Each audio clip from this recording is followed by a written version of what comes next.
Hello everyone, welcome back to my channel Maina. आज के इस वीडियो में हम स्टार्ट करेंगे conservation of plants and animals के मोस्ट इम्पॉर्टेंट क्वेश्चंस करना। ठीक है, तो स्टार्ट करते हैं। सबसे पहले है multiple choice question, MCQs। First question है the animals found only in a particular area are called, यानी जो एनिमल एक पर्टिकुलर एरिया में ही मिलते हैं उन्हें क्या बोला जाता है। तो आपके ऑप्शन है endemic, endangered, endemic, extinct, migratory. तो आपका आंसर क्या होगा? जो एनिमल सिर्फ एक पर्टिकुलर एरिया में ही मिलते हैं उन्हें बोलते हैं endemic species. Option number B. Next है आपका red data book contains information on, यानी रेड डेटा बुक इन्फॉर्मेशन किस पे कंटेन करती है, यानी कौन सी इन्फॉर्मेशन लिस्ट डाउन करती है। Option number A forest, option number B animals with thick fur, option number C endemic species, option number D medicinal plants. तो आपका आंसर क्या होगा? रेड डेटा बुक किस चीज़ की इंफॉर्मेशन कंटेन करती है? वो रखती है एंडेंजर स्पीशीज़ की इंफॉर्मेशन को। ठीक है। थर्ड क्वेश्चन है डिफॉरेस्टेशन लेड्स टू, यानी डिफॉरेस्टेशन से क्या होता है?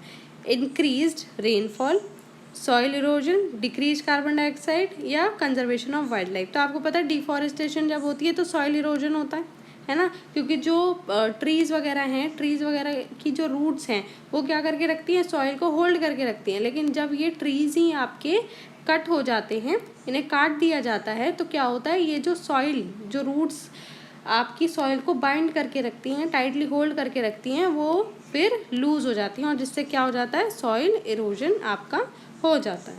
ठीक है। नेक्स्ट क्वेश्चन देखते हैं। नेक्स्ट है आपका project tiger was launch in the year, यानी प्रोजेक्ट टाइगर कब लॉन्च किया गया था? तो आपके ऑप्शन है 1963, 1973, 1983 एंड 1993। तो आपका करेक्ट ऑप्शन होगा 1973।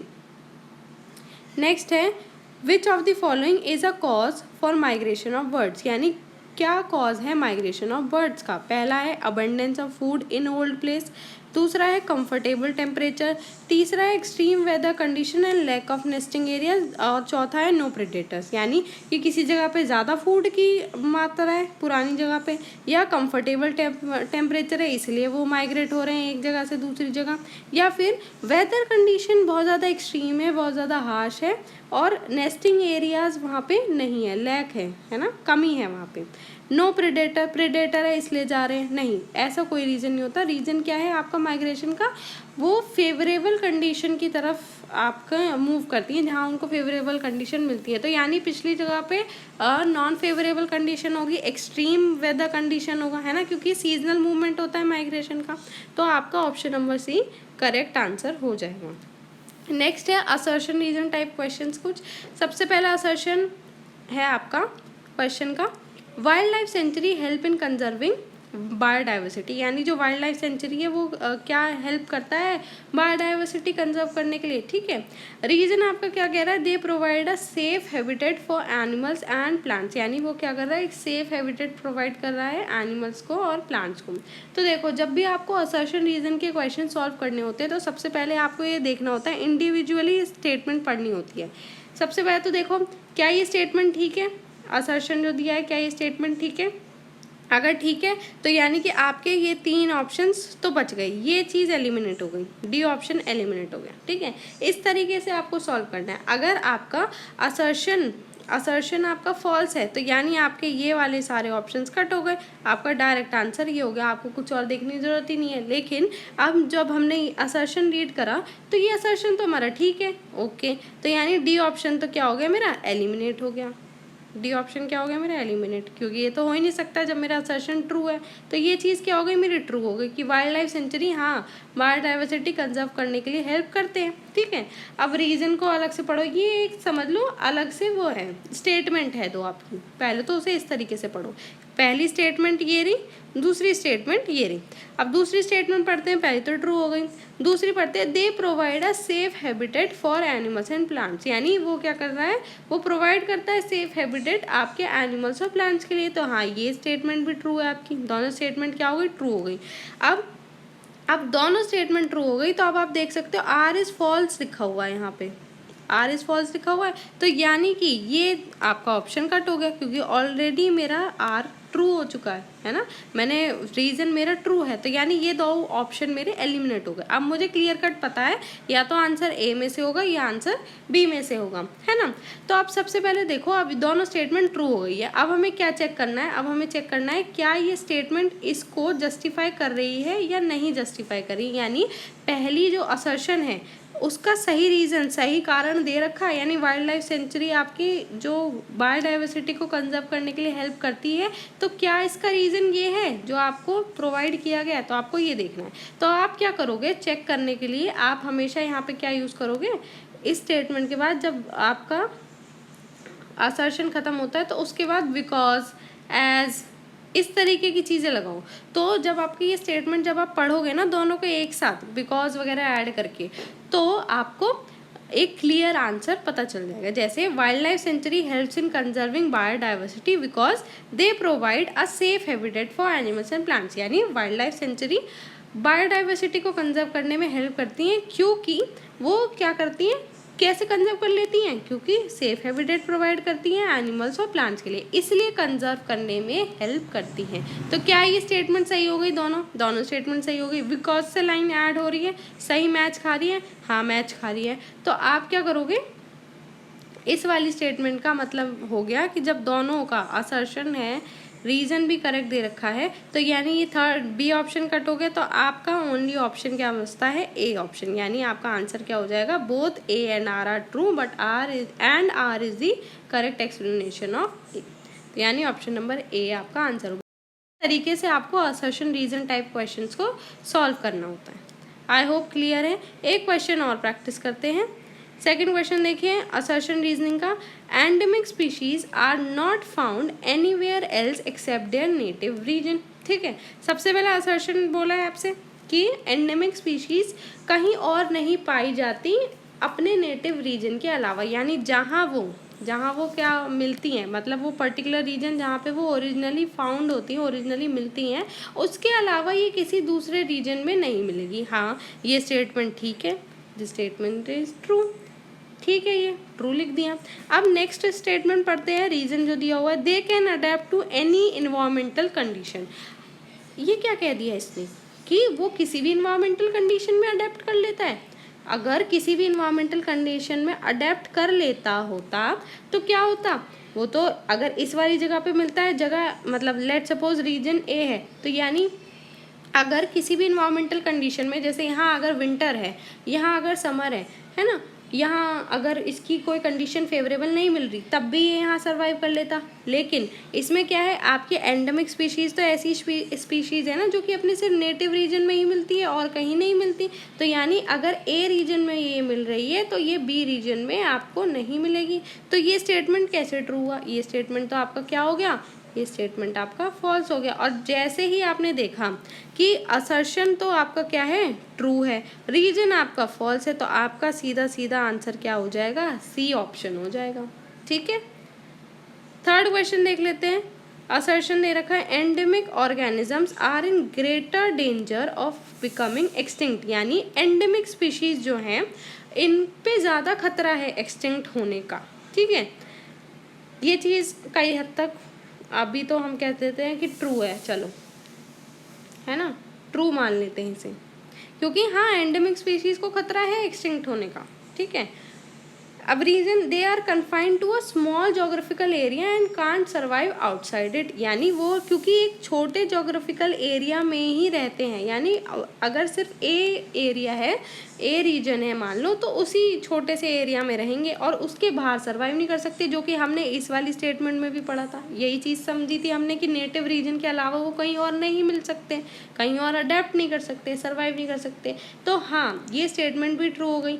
अब इसको पढ़ के देखते हैं एक बार कि endemic organisms are in great danger of becoming extinct because, लिख दो बिकॉज यूज कर दो, because they are confined to a small geographical area and can't survive outside it, यानी कि एंडेमिक ऑर्गेनिजम्स काफ़ी ज़्यादा खतरे में है एक्सटिंक्ट होने के, क्योंकि वो बहुत ही छोटे जोग्राफिकल एरिया में रहते हैं और उसके बाहर सर्वाइव नहीं कर सकते। है ना। तो यानी ये दोनों स्टेटमेंट ट्रू हो गई एंड बिकॉज के साथ ये एक करेक्ट एक्सप्लेनेशन भी दे रहा है। तो देखो दोनों स्टेटमेंट ट्रू थी तो ये दोनों तो अपने आप कट हो गए, और अब इसका आर भी करेक्ट एक्सप्लेनेशन दे रहा है ए को, तो यानी आपका ऑप्शन नंबर ए करेक्ट इसके लिए आंसर होगा। ठीक है, आई होप सो आपको समझ में आ रहा होगा कि असर्शन रीजन टाइप क्वेश्चंस को कैसे आंसर किया जाता है। नेक्स्ट देखते हैं हम कुछ very short answer type questions जो कि आपके 1 मार्कर में पूछे जा सकते हैं। पहला देखते हैं, व्हाट इज रिफॉरेस्टेशन, यानी रिफॉरेस्टेशन क्या होता है। ठीक है, आंसर रिफॉरेस्टेशन का मतलब क्या हुआ, रिफॉरेस्टेशन ऐसा प्रोसेस है जिसमें आप क्या करते हो, ट्रीज वगैरह को प्लांट करते हो ऐसे एरियाज में जहाँ फॉरेस्ट को क्या कर दिया जाता है, डिस्ट्रॉय कर दिया जाता है। यानी डिफॉरेस्टेड लैंड जो होता है वहाँ पे जब आप ट्रीज वगैरह प्लांट करना चालू करते हो तो उसे रिफॉरेस्टेशन कहते हैं। ठीक है, name any 2 endemic species of a Pachmarhi biosphere reserve, है ना। तो यानी 2 एंडेमिक स्पीशीज कौन सी हो गई, साल और बिसॉन। ठीक है, थर्ड क्वेश्चन है, what does the red data book indicate, यानी रेड डाटा बुक क्या इंडिकेट करती है, वो क्या लिस्ट करती है, वो लिस्ट करती है कौन सी स्पीशीज, एंडेंजर्ड स्पीशीज। ठीक है, आपको पता है आपने कई बार इसको पढ़ा भी है और आंसर भी करा है, क्वेश्चंस भी करे। तो यानी एंडेंजर्ड स्पीशीज को ये क्या करती है, लिस्ट डाउन करती है। गिव 1 कॉज ऑफ डिफॉरेस्टेशन, यानी एक कारण बताओ डिफॉरेस्टेशन का। डिफॉरेस्टेशन का कारण क्या है, आपके एग्रीकल्चर वगैरह के लिए ट्रीज वगैरह को कट करना, हाउसेज वगैरह हैं, रोड्स वगैरह हैं, फैक्ट्रीज वगैरह हैं, उसके लिए ट्रीज को कट करना, फर्नीचर लगाने के लिए। आप इनमें से कोई सा भी एक कॉज डिफॉरेस्टेशन का लिख सकते हैं। व्हाट इज अ सेंचुरी, है ना, सेंचुरी बेसिकली यहाँ क्या बोला गया, वाइल्ड लाइफ सेंचुरी। तो वाइल्ड लाइफ सेंचुरी ऐसा प्रोटेक्टेड एरिया है जहाँ एनिमल्स को प्रोटेक्ट किया जाता है हंटिंग से, और उनका जो हैबिटेट डिस्ट्रक्शन है उससे भी बचाया जाता है। ठीक है, आप प्लांट्स वगैरह को भी बचाते हो, है ना, इनके हैबिटेट लॉस से होने से या एक्सटिंक्ट होने से। ठीक है, व्हाट इज फ्लोरा, तो फ्लोरा क्या होता है, मैंने बताया था फ्लोरा का वर्ड जब भी आ जाए फ्लोरा वर्ड तो आपको प्लांट याद रखना है। तो flora is the plant life of a region, एक रीजन की प्लांट लाइफ। फौना क्या है, आपका एक रीजन की एनिमल लाइफ। ठीक है, नेम एन एंडेंजर्ड स्पीशीज, एक एंडेंजर्ड स्पीशीज का नाम दो। तो आप कोई सा भी दे सकते हैं, यहाँ मैंने टाइगर एज एन एग्जाम्पल लिख दिया है। ठीक है, what is a national park, ये आपका नेक्स्ट क्वेश्चन है। नेशनल पार्क क्या होता है, तो एक एरिया जो कि वाइल्ड लाइफ के लिए प्रोटेक्टेड है, जहाँ ह्यूमन एक्टिविटीज़, है ना, ह्यूमन एक्टिविटीज़ को बैन कर दिया गया है बेसिकली, जो कि इकोसिस्टम को डिस्टर्ब करती है। ठीक है, नेक्स्ट क्वेश्चन है question number 10, what is meant by migration in birds, यानी बर्ड्स में जो माइग्रेशन होता है उसे क्या कहते हैं। देखो, तो मूवमेंट ऑफ बर्ड्स एक रीजन से दूसरे रीजन में सीजनली, यानी सीजन वाइज होता है, सीजनल मूवमेंट होता है आपका, in search of what, favourable conditions. Okay, next देख लेते हैं हम 2 मार्क का क्वेश्चन। आपके पहला है, what is deforestation, mention any 2 causes, यानी डिफॉरेस्टेशन क्या होता है, इसके 2 कॉजेज बताएं, है ना। तो डिफॉरेस्टेशन आप देखोगे, डिफॉरेस्टेशन मतलब क्या होता है, क्लियर करना या रिमूव करना ट्रीज को नॉन फॉरेस्ट यूज वगैरह के लिए, यानी बेसिकली आप लिख देंगे कटिंग ऑफ ट्रीज और क्लियरिंग ऑफ फॉरेस्ट, ये आपका डिफॉरेस्टेशन होता है। 2 कॉजेज क्या है, आप एग्रीकल्चर के लिए लैंड में एक्सपेंशन करने के लिए, अर्बनाइजेशन है, इंडस्ट्रियलाइजेशन है, करने के लिए आप डिफॉरेस्टेशन करते हो। नेक्स्ट है, व्हाट इज बायोस्फीयर रिजर्व, यानी बायोस्फीयर रिजर्व क्या होता है, एक एग्जांपल आप दोगे। बायोस्फीयर रिजर्व एक प्रोटेक्टेड एरिया है ना, हमेशा लिखना है आपको, प्रोटेक्टेड एरिया है जो कि किस लिए बनाया गया है, कंजर्वेशन ऑफ बायोडाइवर्सिटी के लिए बनाया गया है। एक एग्जांपल है Nilgiri biosphere reserve. Third question है आपका, differentiate between endangered and extinct species, यानी एंडेंजर्ड और एक्सटिंक्ट स्पीशीज को डिफरेंशिएट करना है। तो एंडेंजर्ड स्पीशीज मैंने आपको पहले बताया, एंडेंजर्ड यानी इन डेंजर, है ना, जो कि आपकी रिस्क ऑफ एक्सटिंक्शन पे है, यानी जो बहुत ही नियरली उनका नंबर क्या होता जा रहा है, रिड्यूस होता जा रहा है ना, एक्सटिंक्शन की कगार पे हैं, जैसे बंगाल टाइगर। एक्सटिंक्ट स्पीशीज जो कि अब एग्जिस्ट ही नहीं करती, जैसे कि डोडो खत्म हो चुकी है, अब है ही नहीं वो स्पीशीज, तो वो हो गई एक्सटिंक्ट स्पीशीज। नेक्स्ट क्वेश्चन है आपका, what is the role of forest in conserving wildlife, यानी फॉरेस्ट का क्या रोल है वाइल्ड लाइफ को कंजर्व कराने के लिए। तो देखो, फॉरेस्ट हमें कितना कुछ प्रोवाइड करता है, habitat, food, protection wild life को, और सर्वाइवल के लिए हेल्प करवाता है ना। तो देखो, ये सारे रोल हैं आपके फॉरेस्ट के in conserving wildlife. Next question है name 2 human activities that lead to deforestation, यानी 2 ह्यूमन एक्टिविटीज बताओ जो कि डिफॉरेस्टेशन में लीड करती हैं, है ना, डिफॉरेस्टेशन कराती हैं। पहला, ट्रीज को कट करना टिम्बर वगैरह के लिए, या वुड फर्नीचर आप इसके लिए भी लिख सकते हो, फार्मिंग वगैरह के लिए, बिल्डिंग बनाने के लिए, हाउसेस, ये वर्ड यूज़ कर सकते हो आप हाउसेस के लिए, ठीक है। नेक्स्ट है आपका क्वेश्चन व्हाट इज डिफॉरेस्टेशन, जो मैंने अभी बताया process of planting trees in a deforested area, जिससे कि फॉरेस्ट को रीस्टोर किया जाए। नेक्स्ट क्वेश्चन है why should paper be saved, mention 2 reasons, यानी पेपर को क्यों सेव करना चाहिए, इसके आपको कोई भी 2 रीजन बताने हैं। पहला तो आपकी जो ट्रीज है, ट्रीज को कट करने की ज़रूरत कम पड़े, हम जितना पेपर को सेव करेंगे उतने कम ट्रीज कटेंगे, उतना ही सेव कर पाओगे आप ट्रीज को कटने से। नेक्स्ट, आप एनर्जी को कंजर्व करोगे, वाटर जो यूज़ होता है पेपर प्रोडक्शन में उसको थोड़ा रिड्यूस डाउन करवा सकते हो, कंजर्व करवा सकते हो, इस चीज़ में हेल्प हो सकती है, इसलिए हमें पेपर को सेव करके रखना चाहिए। State 2 effects of deforestation on the environment, यानी डिफॉरेस्टेशन के क्या इफेक्ट आते हैं इन्वायरमेंट पे वो बताने हैं आपको, कोई भी 2 बताने। देखो पहला तो loss of biodiversity, next soil erosion ज़्यादा होता है, ग्लोबल वार्मिंग ज़्यादा बढ़ती है, तो ये आपके कोई भी 2 इफेक्ट हैं डिफॉरेस्टेशन के। आप और भी लिख सकते हो जो आपको याद आ रहे हो आपके उस पॉइंट ऑफ टाइम में, आप और भी लिख सकते हो, बाकी मैंने यहाँ 2 आपको बता दिए हैं। What is the difference between a national park and a wild life sanctuary, यानी एक नेशनल पार्क और एक वाइल्ड लाइफ सेंचुरी में क्या डिफरेंस है।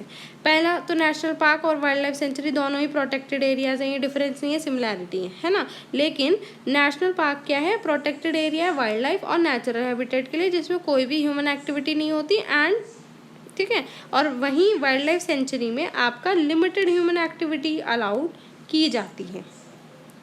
रेड डेटा बुक क्या होती है, रेड डेटा बुक वही मैंने आपको बताया जो रिकॉर्ड रखती है एंडेंजर्ड स्पीशीज का। अब आपके कुछ इंपॉर्टेंट 3 मार्क का क्वेश्चन हैं उनको कर लेते हैं। सबसे पहला define flora and fauna, flora और फौना को बताना है, एग्जाम्पल्स बताने हैं। फ्लोरा क्या होता है, फ्लोरा यानी plant life found in a particular region, है ना, जैसे पाचमराई बायोस्फीयर रिजर्व। फ्लोरा में कौन कौन से, साल, टीक, मैंगो, जामुन, सिल्वर फर्न, अर्जुन ट्रीज, ये सारे आपके फ्लोरा के एग्जाम्पल्स हैं। फौना, फौना यानी एनिमल लाइफ जो कि एक पर्टिकुलर एरिया में मिलती है। फौना आपके बायोस्फीयर रिजर्व के क्या क्या है, chinkara, blue bull, barking deer, चीता, लेपर्ड, वाइल्ड डॉग, वुल्फ, ये सब आपके एग्जाम्पल्स हैं। आप कोई से भी 2-3 याद कर सकते हैं। नेक्स्ट क्वेश्चन है आपका what is endemic species, give example. Endemic species क्या होती है, ऐसी स्पीशीज जो कि पर्टिकुलरली उसी जगह पे जोग्राफिकल पर्टिकुलर स्पेसिफिक उसी एरिया में मिलती है, कहीं और नहीं मिलती। एग्जाम्पल साल एंड वाइल्ड मैंगो ट्रीज। और फौना में देखो ये तो फ्लोरा के एग्जाम्पल थे, साल और वाइल्ड मैंगो ट्री। फौना के इंडियन जाइंट स्क्वेरल और फ्लाइंग स्क्वेरल, ये आपके एग्जाम्पल्स हैं एंडेमिक स्पीशीज के। नेक्स्ट क्वेश्चन है what is a wild life sanctuary, यानी वाइल्ड लाइफ सेंचुरी क्या होता है, एक्सप्लेन इट्स इंपॉर्टेंस, यानी उसकी इंपॉर्टेंस भी बताएं। वाइल्ड लाइफ सेंचुरी ऐसा प्रोटेक्टेड एरिया है जहाँ एनिमल्स वगैरह सेफ रहते हैं from hunting, poaching, human activity जैसे हंटिंग, कैप्चरिंग, एनिमल्स को किल करना, ये स्ट्रिक्टली प्रोहिबिटेड होता है, ठीक है। इंपॉर्टेंस क्या है, एक सेफ हैबिटेट प्रोवाइड किया जाता है वाइल्ड लाइफ में, और कंजर्वेशन ऑफ एंडेंजर्ड स्पीशीज़ में भी हेल्प करता है, बायोडाइवर्सिटी को सपोर्ट करता है, इकोलॉजिकल बैलेंस को क्रिएट करता है। यहाँ पे जो मैंने एक डिफरेंस बताया था, तो ये डिफरेंस थोड़ा सा ये है कि नेशनल पार्क में आप थोड़ी सी लिमिटेड जो ह्यूमन एक्टिविटीज़ हैं वो अलाउड होती हैं, लेकिन वाइल्ड लाइफ सेंचुरी में कोई भी आपकी ह्यूमन एक्टिविटी अलाउड नहीं होती। तो यानी ये आप ना थोड़ा सा चेंज कर लेना, ये आपका हो गया वाइल्ड लाइफ सेंचुरी और ये है आपका नेशनल पार्क, ठीक है। नेशनल पार्क में थोड़ा सा अलाउंस होता है, थोड़ा सा अलाउ कर दिया जाता है, लेकिन आपके वाइल्ड लाइफ सेंचुरी में अलाउ नहीं किया जाता, तो ये आप ध्यान से देख लीजिए। अब नेक्स्ट है आपका how does deforestation lead to floods and droughts, यानी डिफॉरेस्टेशन कैसे फ्लड्स वगैरह और ड्रॉट्स वगैरह को कॉज करते हैं। तो देखो डिफॉरेस्टेशन लेड्स टू फ्लड्स यानी फ्लड्स में क्या होगा, आपकी बाढ़ आएगी, मतलब जब आपने ट्रीज वगैरह रिमूव कर दिए तो इससे सॉइल की वाटर होल्डिंग कैपेसिटी क्या हो गई, डिक्रीज हो गई, कम हो गई, जिससे सरफेस रन ऑफ और फ्लड आने के ज़्यादा चांसेस बढ़ जाते हैं। नेक्स्ट ड्रॉट्स यानी सूखा पड़ जाना। अब loss of trees disturb the water cycle, यानी जब आपके ट्रीज कम होते जाएंगे, आप काटते जाओगे, जितना क्लियर करते जाओगे, तो वो वाटर साइकिल को डिस्टर्ब कर रहा है, कहीं ना कहीं डिस्टर्बेंस क्रिएट कर रहा है।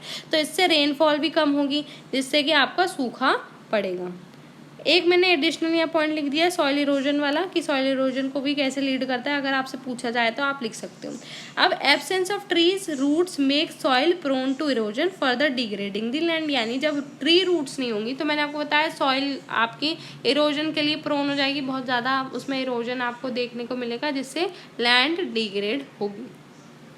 अब एक केस स्टडी क्वेश्चन है जो कि आपका 4 मार्क समथिंग में आता है। यहाँ मैंने थोड़े ज़्यादा क्वेश्चंस लिए हैं जिससे आपकी प्रैक्टिस अच्छी हो। तो पहले जो ये केस स्टडी है इसको पढ़ते हैं।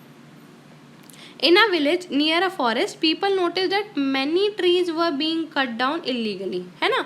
तो यानी एक गांव है जंगल के पास जहां लोगों ने नोटिस करा कि कितने सारे ट्रीज कट करे जा रहे हैं illegally. This leads to fewer birds and animals in the area, यानी इससे क्या हो रहा है, कम आपके चिड़िया हैं और आपकी बर्ड्स वगैरह एंड एनिमल्स वगैरह हैं उस एरिया की, वो कम होती जा रही हैं। To stop this the government set up a national park, यानी इसको रोकने के लिए गवर्नमेंट ने एक नेशनल पार्क सेटअप करा है और स्ट्रिक्ट रूल्स रखे हैं अगेंस्ट ट्री कटिंग, है ना। Strict rules against tree cutting and hunting were enforced, यानी स्ट्रिक्ट रूल्स रखे गए हैं। The villagers were also educated about the importance of conserving nature, यानी उनको पढ़ाया भी जाता है, नेचर को कंजर्व करने की इम्पोर्टेंस सिखाई जाती है। सबसे पहला क्वेश्चन है आपका, illegal cutting of trees mainly causes, यानी जो इलीगल कटिंग हो रही है ट्रीज की उससे मेनली क्या कॉज होता है। सबसे पहला ऑप्शन है इंक्रीज इन एनिमल पॉपुलेशन, यानी एनिमल पॉपुलेशन बढ़ जाती है। दूसरा loss of habitat for wild life, यानी वाइल्ड लाइफ के लिए हैबिटेट लॉस हो रहा है ना। तीसरा मोर रेनफॉल, यानी ज़्यादा रेनफॉल हो रही है। चौथा इंक्रीज क्रॉप प्रोडक्शन। देखो एनिमल पॉपुलेशन में इंक्रीज तो नहीं हो रहा जब आप इलीगली कट कर रहे हो, ज़्यादा रेनफॉल भी नहीं हो रहा, जब जितना ज़्यादा कट करोगे उससे तो वाटर साइकिल डिस्टर्ब होती है, उससे तो लेस रेनफॉल होती है, तो ये ऑप्शन भी आपका क्या होगा, गलत हो जाएगा। ठीक है, एलिमिनेट करते जाओ, है ना। इंक्रीज क्रॉप प्रोडक्शन, अच्छा अगर आप वो पेड़ों को कट कर रहे हो तो क्रॉप प्रोडक्शन कैसे इंक्रीज हो जाएगी, है ना, तो ये चीज़ तो गलत है। अब आपका तो फिर सही आंसर क्या होगा, लॉस ऑफ हैबिटेट, यानी आप एक तरह से उनका घर ही तो छीनते हो, वाइल्ड लाइफ एनिमल्स वगैरह का घर ही तो है वो, तो आप उनका हैबिटेट ही छीन रहे हो जहाँ वो रहते हैं, तो यानी loss of habitat for wild life आपका यहाँ पे करेक्ट ऑप्शन होगा। ठीक है, नेक्स्ट क्वेश्चन देखते हैं। National park are created to, national park किस लिए क्रिएट किए गए हैं, to promote industrial development, industrial development को प्रमोट करने के लिए, वाइल्ड लाइफ को प्रोटेक्ट करने के लिए और उनके नेचुरल हैबिटेट को प्रोटेक्शन प्रोवाइड करने के लिए, अलाउ अनरिस्ट्रिक्टेड हंटिंग, यानी अनरिस्ट्रिक्टेड हंटिंग को अलाउ करने के लिए, यानी जो हंटिंग अलाउड नहीं है, रिस्ट्रिक्ट करी हुई है उसको करा रहे हैं, ये चीज़ है। इनकरेज अर्बनाइजेशन, यानी अर्बनाइजेशन इनकरेज करने के लिए। देखो इसमें से आपका कोई भी ऑप्शन देखो करेक्ट नहीं है। देखो अनरिस्ट्रिक्टेड हंटिंग तो कहीं से कहीं तक अलाउड नहीं है, अर्बनाइजेशन इनकरेज करने का कोई इनका मोटिव नहीं है, इंडस्ट्रियल डेवलपमेंट प्रमोट करने का भी कोई मोटिव नहीं है, तो आपका करेक्ट आंसर क्या हो जाएगा, वाइल्ड लाइफ को प्रोटेक्शन प्रोवाइड करना और उनके नेचुरल हैबिटेट को प्रोटेक्शन प्रोवाइड करना। नेक्स्ट क्वेश्चन पे आ जाते हैं, which of the following is not a method, not पढ़ लेना ठीक है अच्छे से, not a method of conserving plants and animals, यानी कौन सा ऐसा मेथड नहीं है प्लांट्स और एनिमल्स को कंजर्व करने का। सबसे पहला ऑप्शन है वाइल्ड लाइफ सेंचुरी, दूसरा है नेशनल पार्क, तीसरा है इलीगल पोचिंग और चौथा है एफॉरेस्टेशन। देखो एफॉरेस्टेशन ये कराता है, वाइल्ड लाइफ सेंचुरी भी मेथड है आपके, क्योंकि प्रोटेक्टेड एरियाज में आता है तो कंजर्व करेगा प्लांट्स और एनिमल्स को, नेशनल पार्क भी कंजर्व करेगा, जो कंजर्व नहीं करेगा प्लांट्स और एनिमल्स को वो है इलीगल पोचिंग, है ना। आप इलीगल हंटिंग वगैरह कर रहे हो वो तो नहीं कंजर्व करेगा। नेक्स्ट आ गया क्वेश्चन आपका, what is the term for cutting trees illegally, यानी कौन सी टर्म ऐसी यूज की जाती है जो ट्रीज को कट करने मतलब इलीगली कट करने को बोला जाता है, तो उसे क्या बोला जाता है, डिफॉरेस्टेशन, डिफॉरेस्टेशन आपका आंसर है। Next, name one benefit of educating villagers about conservation, यानी विलेजर्स को पढ़ाने का क्या आपका बेनिफिट है अबाउट कंजर्वेशन, क्यों कंजर्व करना चाहिए, क्या बेनिफिट है। तो इससे ये बेनिफिट मिलता है कि लोगों को समझ में आता है कि कितना इम्पॉर्टेंट है हमारे नेचर को प्रोटेक्ट करना, और उनको इनकरेज करते हैं जिससे कि वो पार्टिसिपेट करें कंजर्वेशन में। ठीक है, नेक्स्ट है give one example of a national park और wildlife sanctuary you know. एक एग्जाम्पल दे दो नेशनल पार्क और वाइल्ड लाइफ सेंचुरी जो आप जानते हो। तो देखो, एक मैंने नेशनल पार्क का एग्जाम्पल दे दिया जिम कॉर्बेट नेशनल पार्क, और आपका वाइल्ड लाइफ का Kaziranga wild life sanctuary. I hope so आपको ये केस स्टडी समझ में आई होगी कैसे आंसर करना है। ठीक है, नेक्स्ट है आपके कुछ long question answer type questions. तो स्टार्ट करते हैं। Explain the term biodiversity. आपको टर्म कौन सी एक्सप्लेन करनी है? Biodiversity. Why is it important to conserve biodiversity. अब सबसे पहले आपसे क्वेश्चन पूछा गया है एंड ऑल्सो ये 5 मार्कर है। तो देखो, एक तो आपको क्या है, बायोडाइवर्सिटी की टर्म पे आपको एक्सप्लेन करना है, 1 मार्क्स तो यहाँ मिल जाएंगे। बाकी इंपॉर्टेंस के बचे आपके 4 नंबर, ये आपको इस तरीके से मैनेज करना है। ठीक है, तो 4 पॉइंट, कम से कम 5 पॉइंट तो इम्पॉर्टेंस में आपको देने ही है, मिनिमम 4 तो होने चाहिए, क्योंकि देखो 4 पॉइंट आप दोगे इसके कंजर्व बायोडाइवर्सिटी के एंड 1 नंबर ये बायोडाइवर्सिटी टर्म एक्सप्लेन करने के लिए। ठीक है, तो देखो मैंने आपको पहले भी बताया बायोडाइवर्सिटी का मतलब, देखो बायो का मतलब तो हो जाता है आपका लाइफ, ठीक है, एंड डाइवर्सिटी का मतलब हो जाता है आपकी वेराइटी, यानी बायोडाइवर्सिटी का मतलब क्या है? Variety of life on earth. ठीक है, अब biodiversity refers to the variety of living organisms in a particular habitat, यानी एक पर्टिकुलर हैबिटेट में रहने वाले लिविंग ऑर्गेनिजम्स की वेराइटी को बोलते हैं बायोडाइवर्सिटी, है ना, on earth, including plants, animals, fungi and micro organisms. ये सारी चीज़ें इंक्लूड होती हैं आपकी। अब इम्पोर्टेंस क्या है बायोडाइवर्सिटी को कंजर्व करने के लिए? सबसे पहला तो क्या करता है, ये मेंटेन करके रखता है, इकोलॉजिकल बैलेंस बना के रखता है नेचर में, हेल्दी इकोसिस्टम के लिए मेंटेनेंस के लिए इम्पॉर्टेंट है, फूड को प्रोवाइड कराता है, मेडिसिन प्रोवाइड कराता है, रॉ मटेरियल्स प्रोवाइड कराता है ह्यूमंस के लिए। थर्ड आपका क्या है, काम करता है ये पॉलिनेशन में सपोर्ट कराता है, न्यूट्रिएंट साइकिलिंग में आपका इम्पॉर्टेंट रोल प्ले करता है। Fourth, helps in adapting to environmental changes, यानी इन्वायरमेंटल चेंजेस हैं उसको अडेप्ट कराने में, जो भी इन्वायरमेंट में चेंजेस हो रहे हैं उनको अडेप्ट कराने में इम्पोर्टेंस है इसका। देन इंश्योर करके रखता है कि जो सर्वाइवल है स्पीशीज़ का और उनकी जेनेटिक डाइवर्सिटी का फ्यूचर जनरेशन के लिए हो रहा हो।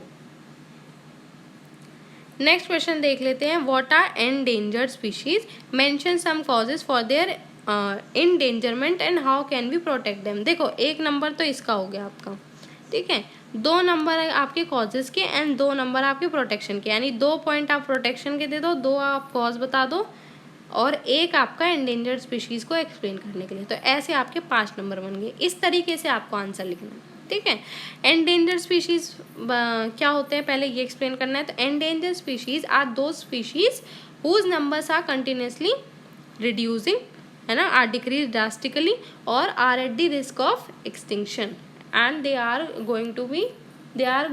सून going to be extinct. Causes क्या है इनके एंडेंजरमेंट के? तो देखो क्या क्या कॉजेज हैं, क्यों ये एंडेंजर हैं, क्यों खतरे में है। देखो हैबिटेट लॉस हो रहा है डिफॉरेस्टेशन की वजह से, अर्बनाइजेशन की वजह से, इलीगल हंटिंग पोचिंग हो रही है तो इस वजह से ये बहुत रिड्यूस डाउन हो रहे हैं नंबर्स में। पॉल्यूशन हो रहा है, क्लाइमेट चेंज हो रहा है, इसकी वजह से भी ये बहुत ज़्यादा डेंजर में है। आपका इन्वेजिव स्पीशीज़, यानी कोई स्पीशीज़ जैसे जहाँ कोई स्पीशीज़ एक स्पीशी ए रह रही है ना, एक स्पीशीज़ ए रह रही है, एक स्पीशी एक्स रह रही है, एक्स को बुला लिया आपने, ठीक है, ये एक एरिया है, यहाँ पे ए स्पीशीज़ रह रही है, आपने क्या करा है एक एक्स स्पीशीज़ ला के यहाँ रख दी है जो कि सेम खाना खाती है। एक बात बताओ, यहाँ पे क्या करा है, कछुआ है, एक बात मानो कछुआ है एंड आपने वहाँ पे क्या ले आए हैं, बकरियाँ ले आए हैं, तो घासें कौन जल्दी खा लेगा, है ना। या कुछ और एग्जांपल भी ले सकते हो आप अपने अकॉर्डिंग, यानी मैं बेसिकली आपको इतना समझाना चाह रही हूँ कि अगर कोई स्पीशीज़ ए है ना, और एक्स स्पीशीज़ आप ला रहे हो जो कि सेम खाना खाती है, सेम उसका हैबिटेट वगैरह का काम है ना, वहीं रहती वगैरह है, सेम हैबिटेट है, सेम क्लाइमेटिक कंडीशन में रहते हैं, फूड वगैरह सेम खाते हैं, तो क्या होगा, एक्स वाला ए वाले के लिए खतरा होगा ना, एक्स वाला किसके खतरा होगा, ए के लिए खतरा होगा, तो ए का नंबर क्या हो जाएगा, रिड्यूस हो जाएगा। अगर ये एक्स जल्दी खाना खा लेता है तो ए जल्दी नहीं खा पाता, एक जल्दी खा पाता है, तो ए का नंबर तो रिड्यूस हो गया ना, क्योंकि उसके पास खाना ही नहीं बचा, तो इस तरीके से आपका ये डेंजर में है, स्पीशीज़ कम होती जा रही है। नेक्स्ट है आपका प्रोटेक्शन मेजर्स, यानी क्या क्या प्रोटेक्शन मेजर्स लेनी चाहिए, इन्हें प्रोटेक्शन कैसे प्रोवाइड करनी चाहिए। क्रिएटिंग प्रोटेक्टेड एरियाज़ बनाने चाहिए, जैसे वाइल्ड लाइफ सेंचुरी हो गया, नेशनल पार्क हो गया, है ना। फोर्स वगैरह को, लॉज वगैरह को इन्फोर्स कराना चाहिए हंटिंग के अगेंस्ट, और जो एंडेंजर्ड स्पीशीज़ की ट्रेडिंग वगैरह होती है उसके खिलाफ। ब्रीडिंग प्रोग्राम्स आपके जूज और बोटेनिकल गार्डन्स वगैरह में करानी चाहिए, जिससे कि इनकी पॉपुलेशन डिक्लाइन ना हो। पब्लिक अवेयरनेस फैलानी चाहिए, कम्युनिटी पार्टिसिपेशन होना चाहिए कंजर्वेशन में, ठीक है, अवेयरनेस फैलानी चाहिए। तो आई होप सो आपको ये सारे क्वेश्चंस वगैरह समझ में आए होंगे। Thank you so much for watching.